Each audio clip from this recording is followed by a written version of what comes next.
बे समाव नोंथांमोननि सिगाङाव मोनसे गोदान भिडिअ लाबोदों।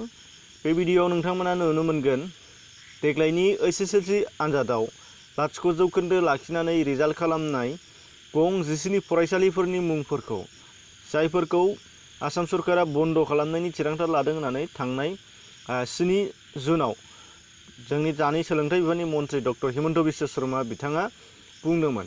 दा बे हिसाबै बै गं 7 फरायसालिफोरा बबेनि आरो मा मुंमोन बेफोरखौ नोंथांमोननि सिगाङाव दिन्थिनो लानाय जादों।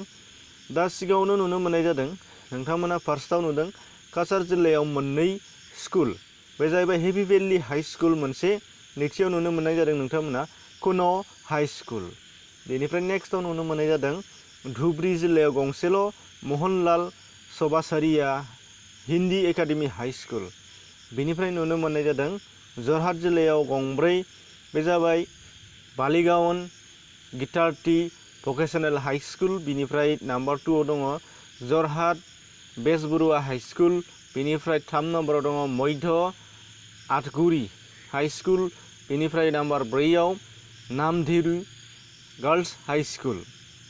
बेनिफ्राय नुगोन कामरुप जिल्लायाव कस्तुरबा गान्धी बालिका बिद्यालया बे मोनसे।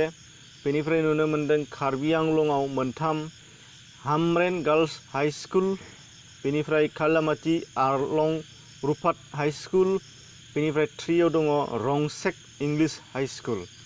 बिनि उनावहाय नुगोन नगाव जिल्लायाव मोनसे कस्तुरबा गान्धी बालिका बिद्यालया। बेनिफ्राय आरोबाव डिमा हासावआव गंबा स्कुलफोर, बे जाहैबाय हादिंमा हाई स्कुल, केफ्रे हाई स्कुल, कार्टं हाई स्कुल, लेरी हाई स्कुल। बेनिफ्राय नुनो मोनदों सिमथुइलं हाई स्कुल। दा दुखुनांथाव बाथ्रा, बे गंबा डिमा हासावनि गंबा फरायसालि आरो गासैखौ लानानै गं 10 फरायसालिफोरनिफ्राय देग्लायनियाव 2020 मायथाइनि जेनाखि एसएसएलसि आनजाद, बेवहाय मेट्रिक आनजादाव सासेबो फरायसाया पास जानो हायाखै, जायनि थाखाय 0% गोलैनाय जादों होनदों। दा बेनि थाखाय जोबोद दुखुनांथावनि बाथ्रा।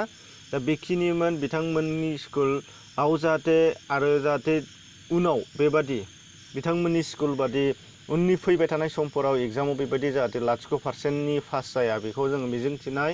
आरो बेखिनियावनो नोंथांमोनखौ भिडिअखौ नायनायनि थाखाय साबायखर बावनाय थाबाय। गोजोन्थों।